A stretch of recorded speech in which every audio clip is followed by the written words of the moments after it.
नमस्कार, मैं हूं श्रीकांत प्रजापति और आप मेरे साथ देख रहे हैं बीसीसी न्यूज। आई खबरों में बढ़ने से पहले डालते हैं सुर्खियों पर एक नजर।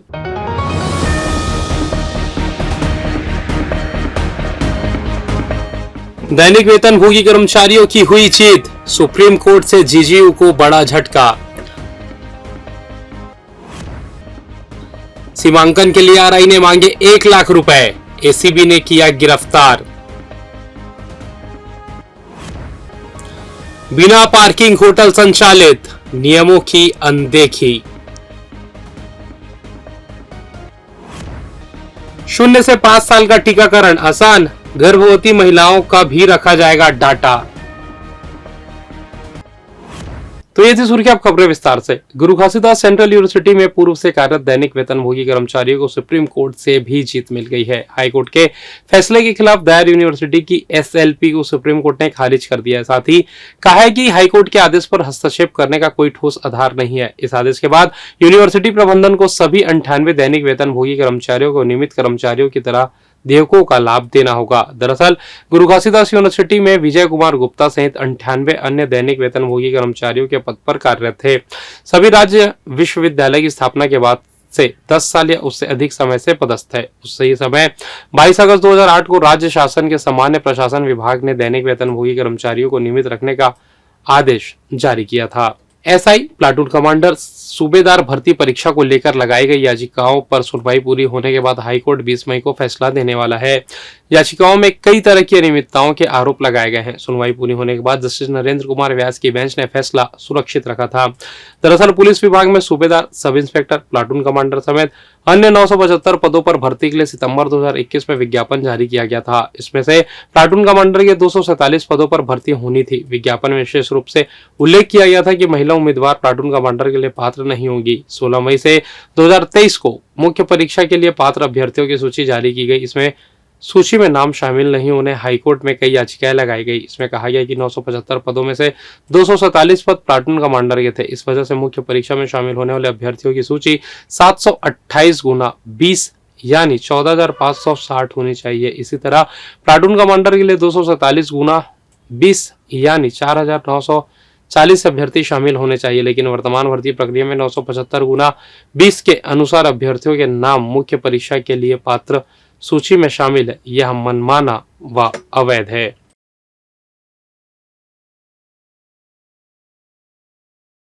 जमीन के सीमांकन की एवज में 2.5 लाख रुपए रिश्वत की मांग कर पहली किस्त 1 लाख रुपए लेते जूना बिलासपुर के रेवेन्यू इंस्पेक्टर को एंटी करप्शन ब्यूरो ने रंगे हाथों गिरफ्तार किया और प्रवीण कुमार तरुण तोरवा निवासी की शिकायत पर यह कार्रवाई की गई है। शिक्षक प्रवीण कुमार की तोरवा में जमीन है। इसके सीमांकन के लिए उसने अतिरिक्त तहसीलदार मुकेश देवांगन के यहाँ नियमानुसार आवेदन पेश किया। इस काम के लिए जूना बिलासपुर के आरआई संतोष कुमार देवांगन से संपर्क करने पर उसने सीमांकन के लिए 2.5 लाख रुपए की रिश्वत मांगी। उसने पहली किस्त 1 लाख रुपए लेकर शुक्रवार तहसील ऑफिस में बुलाया था। प्रवीण कुमार रिश्वत देना नहीं चाहते थे। उन्होंने एसीबी में इसकी शिकायत कर दी। एसीबी की टीम ने सत्यापन कराया तो शिकायत सही पाई गई। इसके बाद ट्रैप करने के लिए टीम बनाई गई। इसके बाद तहसील ऑफिस के लोक सेवा केंद्र की बिल्डिंग में एसीबी की टीम पहुंची और पार्किंग में 1 लाख रुपए घुस देते हुए एसीबी की टीम ने आरआई संतोष देवांगन को रंगे हाथों गिरफ्तार कर लिया। राज्य के स्कूली बच्चे अब अपने इलाके की स्थानीय भाषा और बोली में पढ़ाई करेंगे। प्रदेश में राष्ट्रीय शिक्षा नीति को ध्यान में रखकर इसकी तैयारी की जा रही है। 1 से 5वीं तक 6 स्थानीय बोलियों में पाठ्य पुस्तकें राज्य शैक्षिक अनुसंधान एवं प्रशिक्षण परिषद की ओर से कोर्स तैयार किया जाएगा।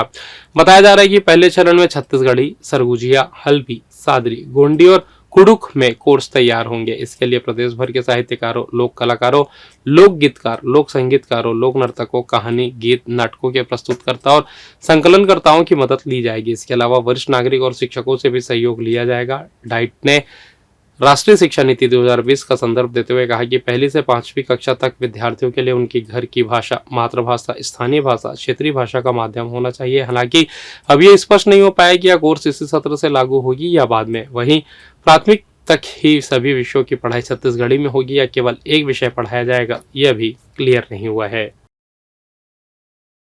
मोपका रोड पर स्थित एक होटल जो लोगों के लिए परेशानियों का सबब बनते जा रहा है। बताया जा रहा है कि इस होटल में पार्किंग की पर्याप्त व्यवस्था नहीं है, जिससे होटल में कोई भी कार्यक्रम होने से सड़क पे जाम की स्थिति निर्मित हो जाती है। जिले के आसपास इलाके में संचालित होने वाले कुछ होटल के संचालक खुलेआम नियमों की धज्जियां उड़ा रहे हैं। बताया जा रहा है कि मोपका स्थित होटल डाउनटाउन का संचालक भी नियमों को ताक में रखकर होटल का संचालन कर रहा है। जानकारी के अनुसार होटल डाउनटाउन में पार्किंग की पर्याप्त व्यवस्था नहीं है। इसके बावजूद होटल संचालक बेखौफ होटल का संचालन कर रहा है। आपको बता दें, बीते दिनों निगम प्रशासन ने ऐसे कई संस्थानों को सील किया था जिनके पास पार्किंग नहीं है, पर लगता है निगम के अधिकारियों की नजर होटल डाउनटाउन पर नहीं पड़ी है। लोगों की माने तो होटल डाउनटाउन में जब भी कोई कार्यक्रम होता है तो लोगों को आने जाने में काफी दिक्कतों का सामना करना पड़ता है। होटल में आने वाले लोग बेतरतीब ढंग से सड़क पर अपनी दोपहिया और चार पहिया वाहन खड़ी कर देते हैं, पर प्रशासनिक अधिकारी इस ओर ध्यान नहीं दे रहे हैं। बहरहाल अगली कड़ी में होटल डाउनटाउन को लेकर एक बड़ा खुलासा हो सकता है। कैमरामैन सन्नू सिरबाज के साथ Jiya Khan, Bilaspur. Anti corruption bureau ने छत्तीसगढ़ में 4 जगहों पर भ्रष्टाचार के खिलाफ शिकायतों पर कार्रवाई की। 5 आरोपित रिश्वत की रकम लेते रंगे हाथों पकड़े गए। इनमें कोंडा गांव में जल संसाधन विभाग के ईईटीआर मेश्राम, बिलासपुर राजस्व विभाग के भू अर्जन शाखा के आरआई संतोष देवांगर और रायगढ़ में घरघोड़ा के डिप्टी रेंजर मिलन भगत, अंबिकापुर से सहायक संचालक बालकृष्ण चौहान व मानचित्रकार नीलेश्वर कुमार ध्रुव शामिल है। मिली जानकारी के अनुसार कोंडा गांव में ठेकेदार तुषार देवांगन की शिकायत पर एसीबी ने जाल बिछाया। कार्यपालन अभियंता यानी ईटीआर मेश्राम के रंगे हाथों 50,000 रुपए की रिश्वत लेते पकड़ा गया। मेश्राम ने माकड़ी ब्लॉक के ओटेंडा में एनीकेट के कार्य की समय सीमा बढ़ाने के लिए 7 लाख रुपए मांगे थे। इसी तरह नगर व ग्राम निवेश कार्यालय में एसीबी ने सहायक संचालक बालकृष्ण चौहान और मानचित्रकार नीलेश्वर कुमार ध्रुव को 35,000 रुपए की रिश्वत लेते रंगे हाथों गिरफ्तार किया। शिकायतकर्ता मोमिनपुरा निवासी वसीम बारी से उसके रिश्तेदार की भूमि उपयोगिता का अनापत्ति प्रमाण पत्र देने के नाम पर रिश्वत मांगी थी। इधर डिप्टी रेंजर घरघोड़ा रेंज मिलन भगत ने जंगली मुर्गे के शिकार के आरोपित जगमोहन मांझी से 3,000 रुपए लिए थे। 5,000 की और मांग कर रहा था। मामले की शिकायत पर एसीबी बिलासपुर से की गई थी। टीम ने 5,000 रिश्वत लेते आरोपी डिप्टी रेंजर मिलन भगत को रंगे हाथों पकड़ा। वहीं बिलासपुर में एसीबी की टीम ने तहसील कार्यालय में आरआई संतोष देवांगन को किसान से काम के एवज में 1 लाख रुपए की रिश्वत लेते रंगे हाथों पकड़ा। इन सभी कार्रवाई से पूरे प्रदेश के शासकीय महकमे में हड़कंप मचा हुआ है।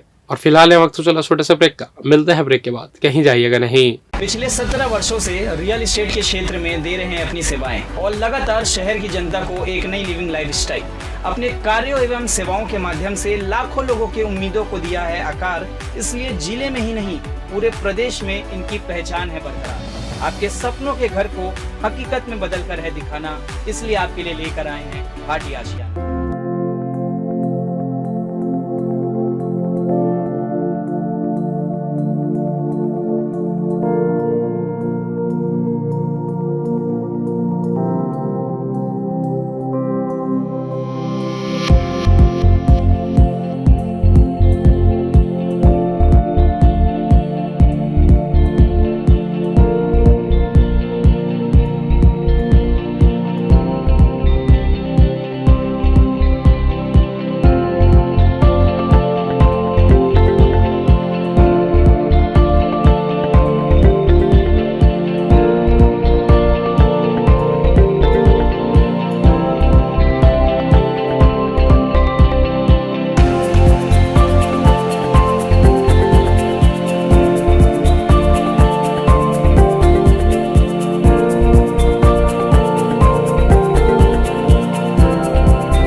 और ब्रेक के बाद आप सभी का स्वागत है। ये बढ़ता है अगली खबर की ओर।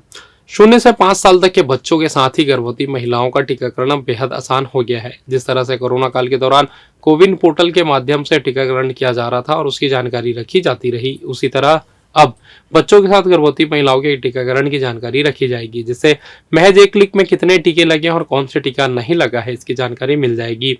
इसके बाद टीका लगाया जा सकेगा। यह पोर्टल देश के हर टीकाकरण केंद्र में काम करेगा और हितग्राही देश के किसी भी हिस्से में रहते हुए टीकाकरण करा सकेंगे। अक्सर देखा जाता है कि बच्चों के टीकाकरण में कई बार अभिभावक की लापरवाही बरतने लग जाते हैं। ऐसे में समय पर उन्हें टीका नहीं लग पाता है, लेकिन यूविन ऐप इन बातों की निगरानी करेगा और जैसे ही किसी बच्चे का टीकाकरण का समय आएगा, उनके माता पिता के मोबाइल पर मैसेज आ जाएगा कि इस तारीख को अपने बच्चे का टीका लगवाना है। इसी तरह जिन अभिभावकों को टीका लगाने की जानकारी है वे इस पोर्टल के माध्यम से पहले टीकाकरण का स्लॉट बुक कर लेंगे और सीधे किसी भी सरकारी टीकाकरण केंद्र में पहुंचकर आसानी से टीका लगवा सकेंगे। इधर पचपेड़ी थाना क्षेत्र में अज्ञात पुरुष की 2 दिन पुरानी लाश मिलने से हड़कंप मच गया है। वही सूचना के बाद मौके पर पहुंची पुलिस आगे की जांच कार्रवाई में जुट गई है। मिली जानकारी के अनुसार पचपेड़ी थाना क्षेत्र के ग्राम सेमराडी के सरपंच पूरन केवट ने दोपहर 1 बजे के आसपास पचपेड़ी पुलिस को सूचना दी कि अज्ञात व्यक्ति की लाश सेमराडी बांध के पास खेत में पड़ी हुई, जिसकी उम्र लगभग 50-55 वर्ष की होगी। वहीं लाश 2 से 3 दिन पुरानी लग रही है। जिसके बाद मौके पर पहुंची पचपेड़ी पुलिस ने अज्ञात शव की पतासाजी में आसपास के ग्रामीणों से पूछताछ हेतु शुरू किया, लेकिन आसपास के ग्रामीणों ने शव के बारे में अनभिज्ञता जाहिर की। जिसके बाद पचपेड़ी पुलिस ने अज्ञात शव को पीएम हेतु मस्तूरी स्थित मरचूरी में भेज दिया है और शिनाख्ती की कार्रवाई में जुट गई है। पुलिस महानिरीक्षक डॉक्टर संजीव शुक्ला ने अपराध समीक्षा बैठक के दौरान जिलों में लंबित अपराध, महिला और बच्चों से संबंधित अपराध, संपत्ति संबंधी अपराध, संबंध स्मरण की तामील, लघु अधिनियम व प्रतिबंधात्मक कार्रवाई में तेजी लाने का निर्देश दिया। बैठक के दौरान 1 जुलाई से लागू होने वाले नवीन आपराधिक कानून के प्रभावी क्रियान्वयन कर लागू करने व विवेचना के स्तर पर सुधार लाने का निर्देश दिया। बैठक में आईजी ने गंभीर अपराधों पर जल्द निराकरण व किसी भी प्रकरण को ज्यादा दिनों तक का लंबित न करने का निर्देश दिया। इस दौरान 8 जिलों के एसपी व राजपत्रित अधिकारी मौजूद रहे। बैठक के दौरान पुलिस महानिरीक्षक ने महिला बच्चों से संबंधित अपराध के निराकरण में तेजी लाने के साथ ही आदतन बदमाशों पर निगरानी रखने व असामाजिक वारदात में शामिल होने पर तत्काल कार्रवाई करने के निर्देश दिए। साथ ही जिलों में पेट्रोलिंग बढ़ाने के उन्होंने निर्देश दिए हैं। झारखंड निवासी नितेश कुमार गुप्ता के साथ 28 फरवरी को लूट की वारदात हो गई थी। पीड़ित ने इसकी शिकायत में बताया कि 28 फरवरी की रात 8 बजे के आसपास आमामूड़ा बेलगहना के पास 3 युवकों ने मारपीट कर मोबाइल और 2000 रुपए लूट लिया था। पीड़ित की शिकायत पर जांच की गई, जहां पुलिस ने टेक्निकल साक्ष्य के आधार पर जलेश्वर निवासी तूलाराम कुर्रे और युवराज कुर्रे मुंगेली निवासियों को हिरासत में लेकर पूछताछ की। पुलिस की पूछताछ में दोनों आरोपियों ने अपना जुर्म कबूल कर लिया। इसके बाद पुलिस ने दोनों आरोपियों को लूट के मामले में जेल दाखिल कर दिया है। चोरी के मामले में जेल से रिहा होने के बाद 2 आदतन बदमाश 12 वर्षीय बालिका का मुंह दबाकर अपमानित करने की नियत से उसे उठाकर ले जा रहे थे। इस दौरान परिजनों की नींद खुली तो दोनों युवक मौके से भाग निकले थे। किशोरी के परिजनों ने थाने पहुंचकर छेड़छाड़ की शिकायत दर्ज कराई थी। जिसके बाद कोनी पुलिस ने इस मामले में दोनों आरोपी शिव सिंह ठाकुर और आकाश सिंह उर्फ छोटू सिंह ठाकुर निवासी बजरंग चौक कोनी को गिरफ्तार कर लिया। गिरफ्तार करने के बाद दोनों आरोपियों के खिलाफ छेड़खानी का मामला दर्ज कर उन्हें जेल दाखिल कर दिया गया है। और फिलहाल इस बुलेटिन में बस इतना ही। मुझे दीजिए इजाजत, फिर होगी आपसे मुलाकात। तब तक देखते रहिए बिजनेस न्यूज। नमस्कार।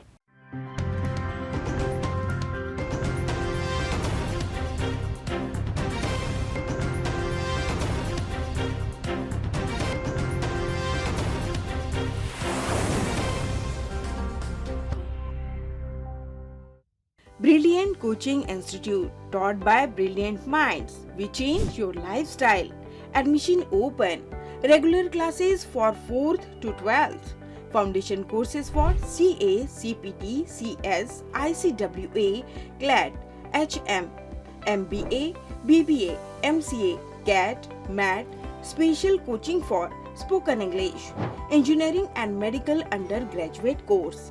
Crash course, PMT, NEET, PET, AIEEE.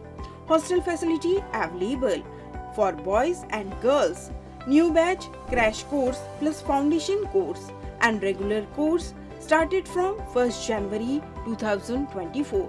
Contact SK Banerjee, Balay Kumar Ghosh office address Balaji plaza, ground floor, shop number 116, Hemu Nagar, Bilaspur, Chhattisgarh.